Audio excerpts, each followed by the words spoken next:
ஒரு ரெடிமேட் ட்ரெஸ்ஸில் ஹேண்ட் எப்படி அட்டாச் பண்ணுறதுனா இந்த வீடியோ சொல்ல போகிறேன். ரெகுலராக ஹேண்ட் அட்டாச் பண்ணாமல் கொஞ்சம் டிஃப்ரெண்ட்டாக ஒரு பேட்டர்ன் வச்சு அட்டாச் பண்ணியிருக்கேன்.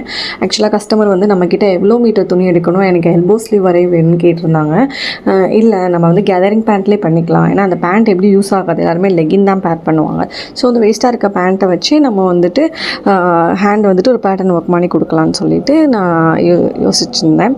ஆக்சுவலாக அவங்க வந்து இதுக்கு வந்து ஷார்ட் ஸ்லீவ் வந்து கொடுத்துருந்தாங்க. ஒரு ஒயிட் நெட்டடில் வந்துட்டு ஷார்ட் ஸ்லீவ் கொடுத்துருந்தாங்க. அது பத்தாது, அதை வச்சு ஸ்டிச் பண்ணாலும் நல்லா இருக்காது. ஸோ அவங்க எல்போ வரையும் கேட்டனால அது ஒரு பேட்ச் ஒர்க் மாதிரி கொடுத்து பேண்ட் துணியில் வச்சு நம்ம ரெடி பண்ணலான்னு சொல்லி ஸோ இந்த லுக் நான் ரெடி பண்ணியிருக்கேன். நீங்கள் பாருங்கள் ஃபைனலி இது எப்படி வந்திருக்குன்னு கமெண்ட்டில் சொல்லிட்டு போங்க.